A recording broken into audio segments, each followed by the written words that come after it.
I don't know about 100%, but he's in a really good shape, and it's yes, he's happy to be here, and of course all these kind of things, as clear as it was for him, and I said a couple of times for me that in the end we will get this deal over the line, but it's still an open thing, and everybody talks about it and stuff like this.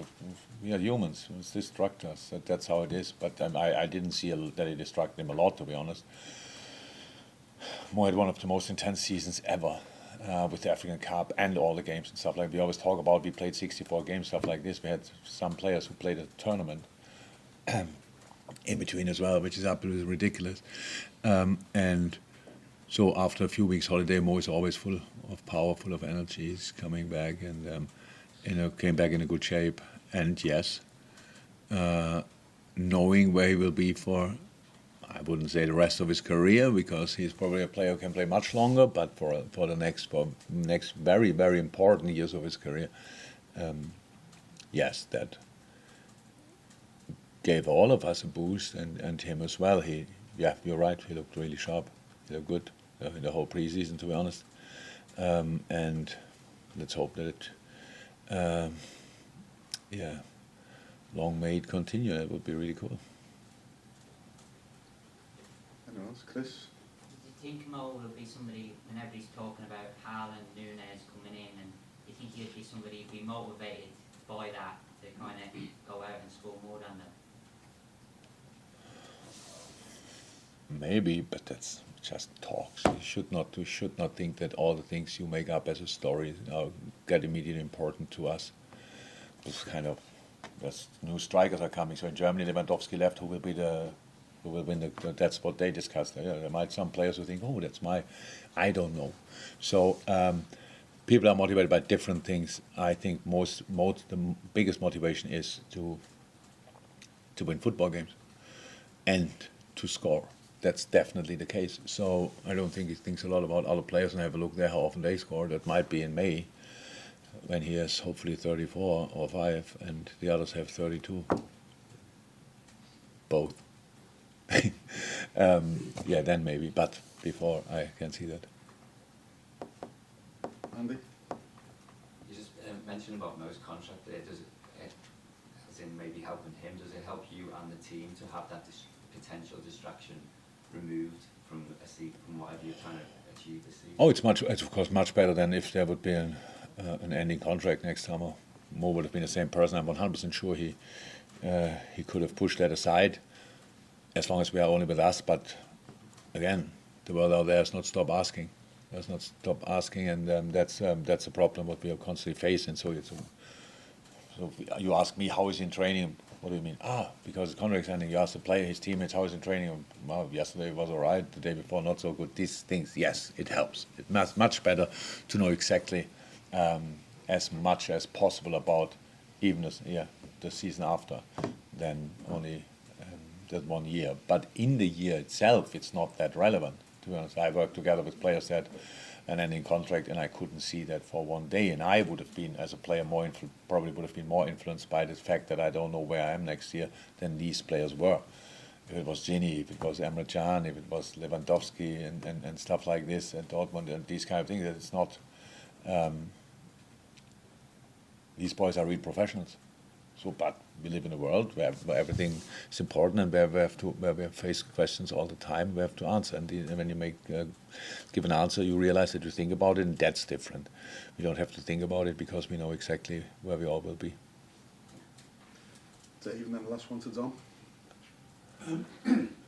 You said it was the most intense season ever, and obviously that clearly impacted on all the players in the end, because you can't sustain that level over all those games. But do you think that was the biggest influence on Mo, and the fact that I'm not saying his performance dropped dramatically, but his goal scoring dropped off a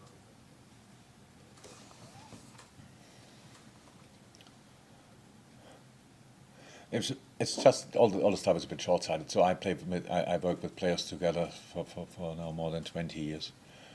And I wish when they play their best game, I wish always, come on, and that's until the end of the season. I'm pretty sure, I'm not 100% sure, but I think last year, October, November, December, Sadio was not scoring that much. and everyone's talking about that. And half a year later he leaves and says, oh my God, how could we survive without him scoring goals all the time? So it's just always like this. But until December, Mo scored a lot. So that's what we need. We need always to be one in this mood, or more. It's like 3-4 players who, for them, it feels easy in that moment to finish situations for us, because we know that's important. Obviously, whatever we create, somebody has to do the last touch. So that's really important. But so the difference between the two was definitely that one won the African Cup of Nations. So that's I couldn't see a bit. But of course, that's different. If you do the hardest job you can do, and in the end you succeed, or you build a house and you work every day hard, and in the end there's a house, it's wonderful. Or you build a house and when you arrive, the storm put it away.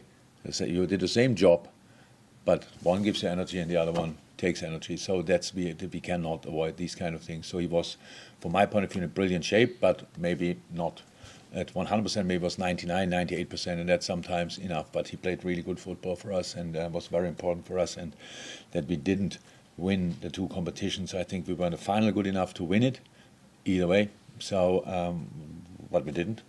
And in the league it was the same. We didn't drop points or whatever because of one or the other. No, we scored enough goals. We scored a lot of goals. It's not like this. But of course, we're all influenced by things around us. We cannot change that. We are not different to any other people. Finally done.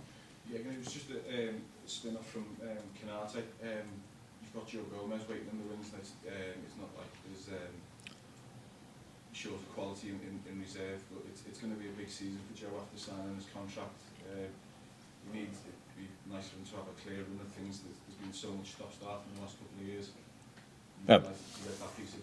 But Joe, it's most important that he stays fit, so and that's what we try to help him with all we can. So because that was the stop and go situations. Not that he was like fit from the first day, and I didn't pick him just for a quality reason. That was never the case. And when he was constantly fit, he played an awful lot of games. And so we all know that last year we could rotate like crazy between the three of them. In the beginning was Joey not fit, and then when he really became fit and worked really well, there are always reasons.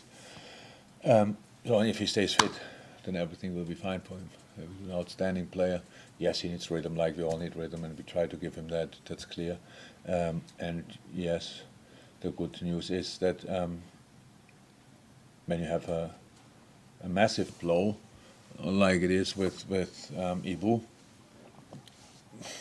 you need to have solutions, and our solution is at the moment the situation we have. So we are still there, but how I said, always the same. You need to be lucky with injuries, because we are very, very self-critical and think about what could we have done differently.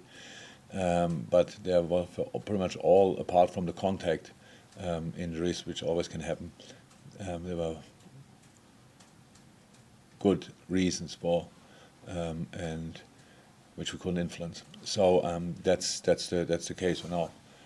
It's all okay for the moment, but Joey committed his future to this club, so I can't see why the next year should be so important for him to prove. Well, he doesn't have to prove us. I wanted him to stay here. He's a top player, and he will play football games for Liverpool, definitely.